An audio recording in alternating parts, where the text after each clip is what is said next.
வணக்கம் வணக்கம் குழந்தைகளா, காலை வணக்கம். இன்று தமிழ் 2ஆம் பாடம் ஒன்றுபட்டால் உண்டு வாழ்வு.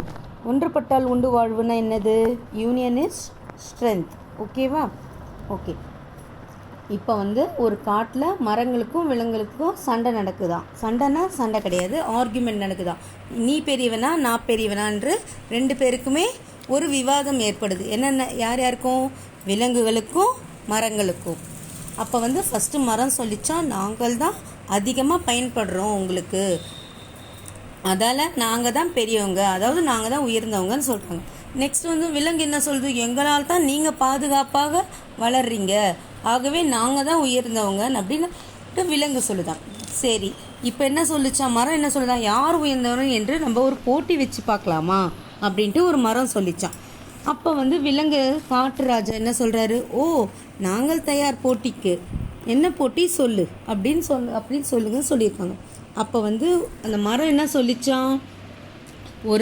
ஒரு மாதத்திற்கு நீங்கள் எல்லாம் வெளியே செல்லணும், அதாவது எல்லா விலங்குகளும் காட்டை விட்டு வெளியே செல்லணும்ன்ட்டு அப்படின்னு சொல்லிச்சான் ஒரு மரம்.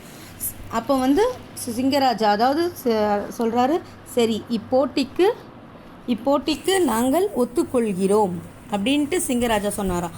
அப்புறம் எல்லா விலங்குகளும் எங்கே சென்றுச்சான்? ஒரு பாலைவனம்னா இதுதான் பாலைவனம்னா என்ன தெரியும்ல உங்களுக்கு? 2nd ஸ்டாண்டர்டில் இவிஎஸ்சில் படிச்சிருக்கீங்க நீங்கள். டெசர்ட்.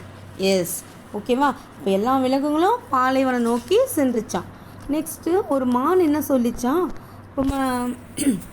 அந்த டெசர்ட்க்கு போயிடுச்சு, அதாவது எங்கே அந்த பாலைவனத்துக்கு போனோன்னே அந்த மான் சொல்லிச்சான், இங்கே ரொம்ப வெப்பமாக இருக்கிறதே அப்படி சொல்ல. வெப்பம்னா என்ன? ரொம்ப சூடாக இருக்குதான். அதாவது அவங்க காட்டிலே இருந்தாங்க இல்லையா, காட்டில் நிறைய மரம்லாம் இருக்கிறதுனால, காற்றெல்லாம் நிறைய கிடைக்கிறதுனால குளிர்ச்சியாக இருக்கும் இல்லையா.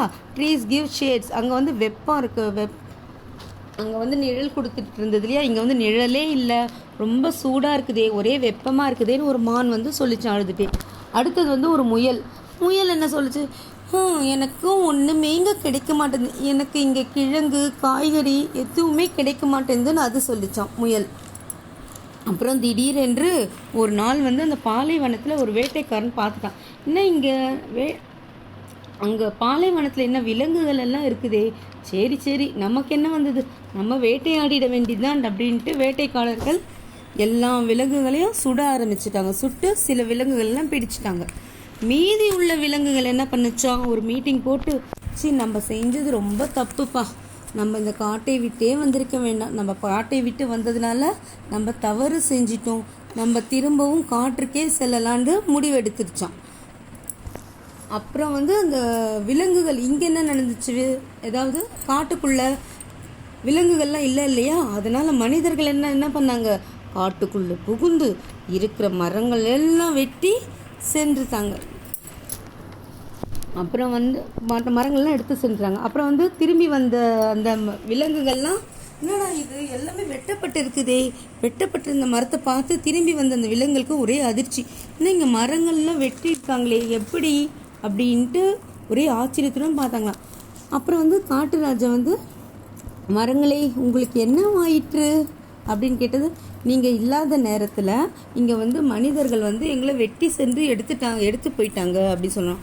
அப்போ ஒரு மரம் கேட்டுச்சான், என்ன நண்பர்களே, உங்கள் கூட இன்னும் கொஞ்சம் உங்களிடம் நண்பர்கள் கொஞ்சம் காணுமே, நீங்கள் என்ன கொஞ்சம் பேர் தான் இருக்கீங்க, மீதி உள்ள நண்பர்கள்லாம் எங்கே அப்படின்ட்டு கேட்டுச்சான் ஒரு மரம்.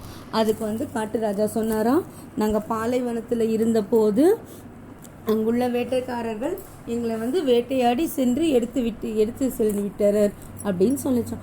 அப்போ மரம் அப்போ காட்டு ராஜா சொன்னார், எங்களுக்கு உணவு தண்ணீர் பாதுகாப்பு எல்லாமே இந்த காட்டில் தான் கிடைக்குது, நாங்கள் அங்கே போனது ரொம்ப தப்புன்ட்டு உணர்ந்துட்டோம் அப்படின்ட்டு காட்டு ராஜா சொன்னாராம். அப்போ இவங்க என்ன சொன்னாங்க? ஆம் நண்பர்களே, நீங்களும் இங்கே இருந்தால் தான் எங்களுக்கும் பாதுகாப்புன்ட்டு மரம் சொல்லிச்சான்.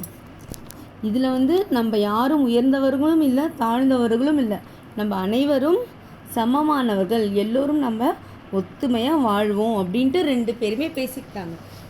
ஓகேவா? கதை உங்களுக்கு புரிஞ்சுதா? என்ன குழந்தைகளா, கதை புரிஞ்சுதா? கதையில் மரமும் விலங்குகளும் ஒற்றுமையாக இருக்கணும்ன்ட்டு அவங்க முடிவு இது பண்ணிட்டாங்க.